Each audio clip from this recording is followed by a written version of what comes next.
What do you do if you've changed something, made a difference in your life, in your health, and you realize, oh my gosh, my hot flashes are so much better.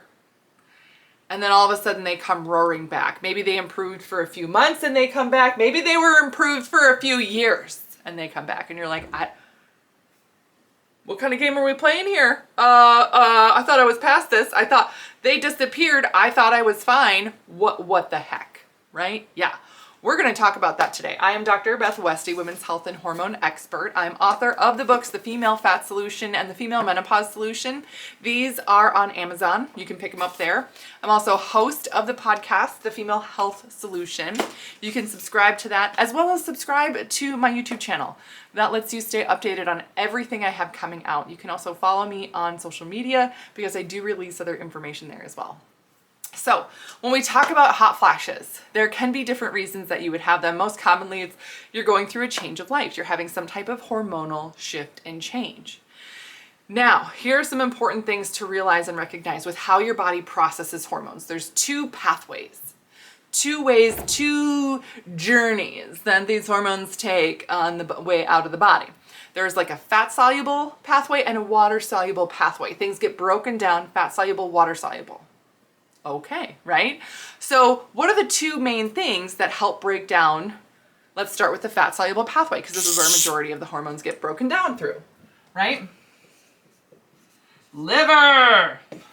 Liver! Liver is really important in this. Liver and gut, right? So this is why there's a lot of gals that I work with when we go over hormone reports or things like that and we're looking at some of the liver processes of estrogen pathways. We'll see some things that are a little off and they'll report things like, oh my gosh, yes, if I have a glass of wine, my hot flashes will flare up terribly. Why is that? Liver, because then the liver gets overloaded trying to process that alcohol versus processing the hormones that it's already filled to the brim with. So we want to make sure that we're doing everything we can to help your liver process, liver and gut, liver, gallbladder, gut. Those three buddies, the three musketeers there, getting those to function really, really well. That's our big focus. Now, how do we know specifically what your system would need or what we would target to get that to work better? I'm so glad you asked. Dutch test.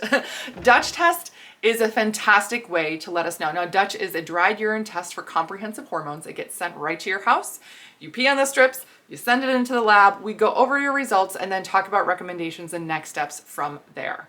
But letting us know what's happening specifically for you is the key to unlocking where your system is stuck and where it's not processing well. That gives us an understanding as to why your body would be having that reaction, right? So liver is the first thing. The next one, let's jump to that other pathway, right? The water-soluble pathway. We did the fat-soluble pathway there. Water-soluble pathway. Now, is this where a majority of the hormones get processed through? No, but, and this is a big but, it is still just as important. If your system is not filtering correctly, if you are not hydrating properly, it can impact that water-soluble pathway and how well things are flushed out. Your entire lymphatic system actually plays a role in this too. But again, that water-soluble, besides sweat and everything else, a big thing here is looking at your kidneys.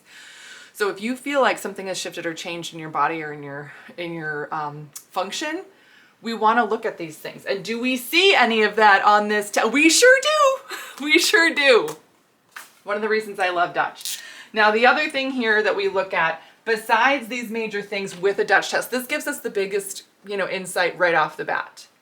The other things to look at are sort of grouped together here, or I group them together. Just because these are sliding factors that can change, right? Your overall sleep, sleep quality, all that stuff, how your body is repairing, restoring at night. Are you getting deep sleep?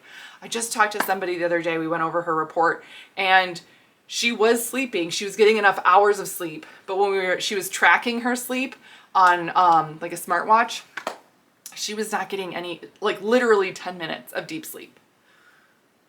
I was like, that's a problem. That needs to change.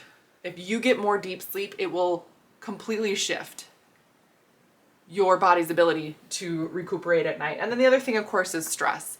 If you are in a high stress environment, if you are not allowing your body to recover or to have a good result overall, that can impact how well all this other stuff functions, right?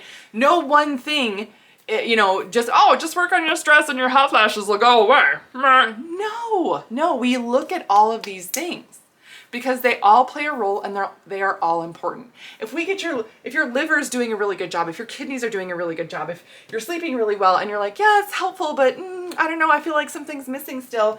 It can be your stress levels. How do we know what those stress levels are? We look at your cortisol levels on a Dutch test. This is why this is so important. Because we don't leave anything to chance. Nothing gets left out, and you're never left wondering if you're doing all that you can. We identify it all and help you move forward from the place that you're at. So that's what I got for you guys today. Thank you for tuning in. Let me know if you have any other questions. You can always leave a comment down below. If you're not comfortable commenting, please don't hesitate to reach out to me privately.